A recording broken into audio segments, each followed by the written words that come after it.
अगर आप एक गवर्नमेंट एम्प्लॉय हैं या प्राइवेट जॉब करते हैं और टैक्स पे करते हैं तो ये वीडियो आप ज़रूर देखें। ये वीडियो आपके लिए बहुत हेल्पफुल होने वाला है, क्योंकि हम इस वीडियो में बात करेंगे ऐसे 8 तरीकों के बारे में जिनसे आप अपना इनकम टैक्स बचा सकते हैं। अगर आपकी जो सालाना इनकम है वो 5 से 10 लाख के बीच है तो किस तरह से जो है आप अपना इनकम टैक्स ज़ीरो कर सकते हैं। कौन सी ऐसी छूटें हैं जो हमें सरकार द्वारा दी जाती हैं, हमें इनकम टैक्स डिपार्टमेंट द्वारा दी जाती हैं, जिनका फ़ायदा, जिनका लाभ उठाकर हम अपना टैक्स जो है वो ज़ीरो कर सकते हैं।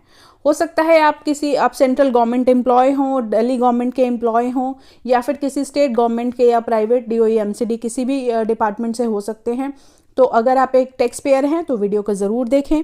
इसके अलावा अगर आप ये नहीं जानते कि आपका जो इनकम टैक्स स्लैब है वो कौन सा है, या फिर आपकी इनकम के अनुसार आप किस स्लैब के अंदर आते हैं, तो आप मेरा एक प्रीवियस वीडियो देख सकते हैं। डिस्क्रिप्शन में उसका लिंक दे दूंगी, यहाँ ऊपर आई बटन में भी आपको उसका लिंक मिल जाएगा।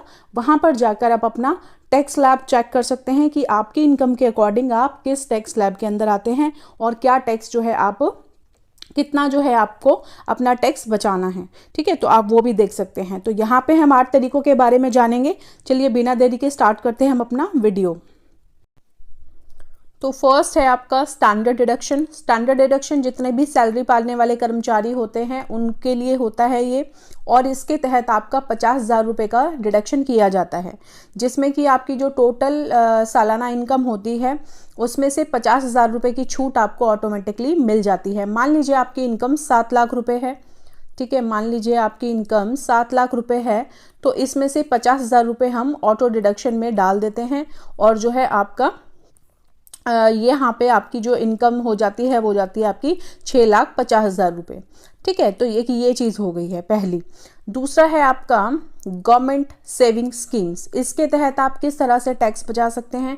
जो गवर्नमेंट सेविंग स्कीम्स होती हैं अंडर CC, अंडर ATC के अकॉर्डिंग कौन सी हैं, इसमें ये सारे सभी इनके सबसेक्शन हैं। जैसे कि आप करा सकते हैं फिक्स डिपॉजिट करा सकते हैं, जिसके जो कम से कम 5 साल के लिए किया हो गया हो।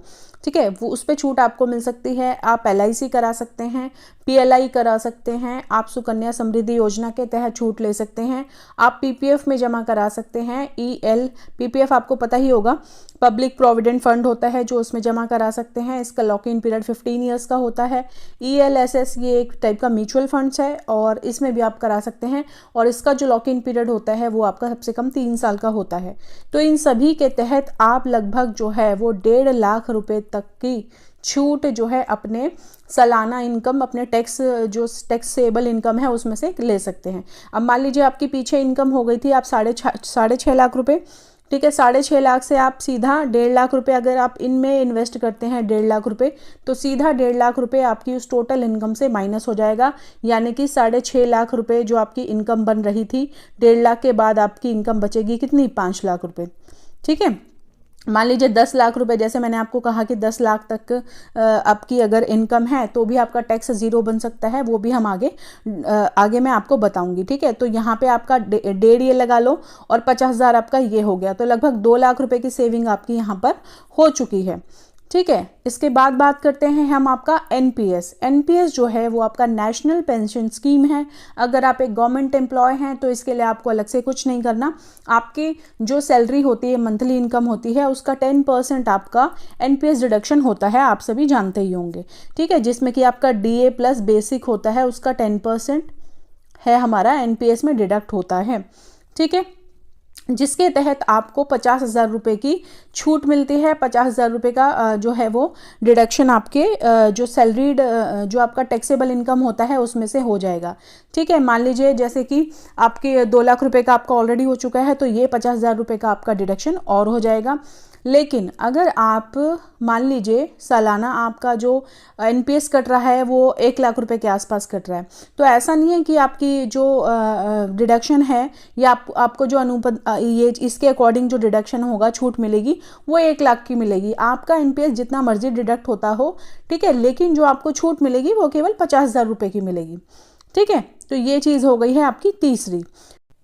इसके अलावा अंडर 80D के अकॉर्डिंग आप जो है मेडिकल इंश्योरेंस के तहत भी जो है छूट ले सकते हैं। कैसे? जो धारा 80D है उसके अकॉर्डिंग आप अपनी वाइफ या फिर अपने हस्बैंड का, अपने बच्चों का, अपने माता पिता के लिए जो बीमा वगैरह कराते हैं, मेडिकल इंश्योरेंस कराते हैं, अगर आप वो करवाते हैं तो आपको 50,000 तक की छूट जो है वो उस पर भी मिलती है। तो आजकल सभी जो है मेडिकल इंश्योरेंस कराते हैं, तो आपको पता होना चाहिए कि जो भी आप स्कीम्स यूज़ कर रहे हैं या इस तरह के जो क्लेम्स आपने ले रखे हैं, मेडिकल इंश्योरेंस वगैरह ले रखा है, तो उसके तहत भी आपको जो है इनकम टैक्स पर छूट मिलती है।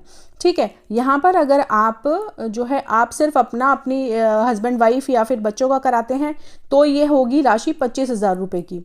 ठीक है, यानी कि 25,000 रुपये तक की जो है वो आप उस पर छूट ले सकते हैं। लेकिन अगर आप अपने पेरेंट्स को भी इसमें इन्वॉल्व करते हैं तो आपकी 25,000 उनकी हो जाएगी और ये आपकी हो सकती है 50,000 रुपये। ठीक है, तो यहाँ पे ये चीज़ जो है 80D के अकॉर्डिंग ये जो है इस तरह की जो कटौती राशि है उस पर भी हम क्लेम कर सकते हैं हमारे इनकम टैक्स पे। तो अगर हम मान लीजिए दोनों करा लेते हैं, हस्बैंड वाइफ बच्चों का या फिर जैसे भी करा लेते हैं, तो लगभग 50,000 रुपये की राशि यहाँ भी आप अपने टैक्सेबल इनकम से माइनस आपकी हो सकती है। नेक्स्ट है आपका, इसके अलावा आपका 5 number, yes, home loan interest जो होता है, आजकल सभी होम लोन लेते ही हैं। ठीक है, अगर आपने अभी ज्वाइन किया है और कुछ होम लोन वगैरह लेने का आपका प्लान है तो यहाँ पर भी आपको जो है ये सेक्शन 24B के तहत आप जो है अपना जब होम लोन लेंगे तो जब हमारी उसकी EMI जाती है, आपकी जो EMI जाती है मंथली, उसके बाद उसके तहत आपकी सालाना जो है आपका जो इंटरेस्ट होता है उसमें 2 लाख रुपए तक की छूट आपको मिल सकती है।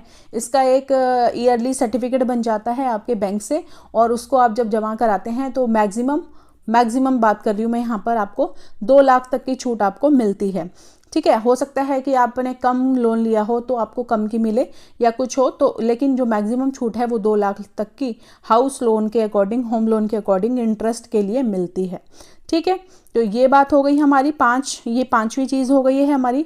इसके बाद बात करते हैं हम अगली, छठा क्या है हमारा, हाउस रेंट। अगर मान लीजिए आपने होम लोन नहीं लिया और आप हाउस रेंट क्लेम करना चाहते हैं तो यहाँ पे सेक्शन 80G के अकॉर्डिंग जो है ये प्रावधान है कि आप जो है जिस जगह पे भी रह रहे हैं, मान लीजिए आप किसी अदर स्टेट से आए हैं दिल्ली में, मतलब जहाँ पे भी रहने के लिए, तो वहाँ के अकॉर्डिंग जो है जो मेट्रो सिटीज़ हैं उसमें हाउस रेंट काफ़ी अच्छा क्लेम मिलता है उसका, और उसके तहत जो है आप उस राशि का दावा कर सकते हैं जो आपने हाउस रेंट के तहत पे की है। इसके लिए आपके कुछ एक आपको हाउस एग्रीमेंट, रेंट एग्रीमेंट बनवाना होता है।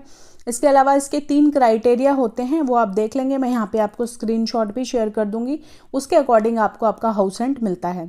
ठीक है, जैसे मान लीजिए जो मेट्रो सिटीज़ है उसमें ज़्यादा है, या फिर जो थोड़े से विलेज एरिया है या फिर ठीक है रूरल एरिया है वहाँ पे थोड़ा कम हो सकता है, पर हाउस रेंट के लिए भी आप जो है ये भी आपकी टैक्सेबल इनकम से जो है माइनस हो सकता है और आपका जो है जो इनकम टैक्स है वो जो है वो कम हो जाएगा। ठीक है, लेकिन यहाँ पे अगर आपके पास कोई प्रॉपर्टी है, आपके नाम पर कोई प्रॉपर्टी है मान लीजिए, तो आप हाउस रेंट क्लेम नहीं कर सकते। जैसे मान लीजिए आपने ऑलरेडी होम लोन ले रखा है तो आप हाउस रेंट कैसे क्लेम करेंगे, है ना, तो होम लोन वालों के लिए नहीं है।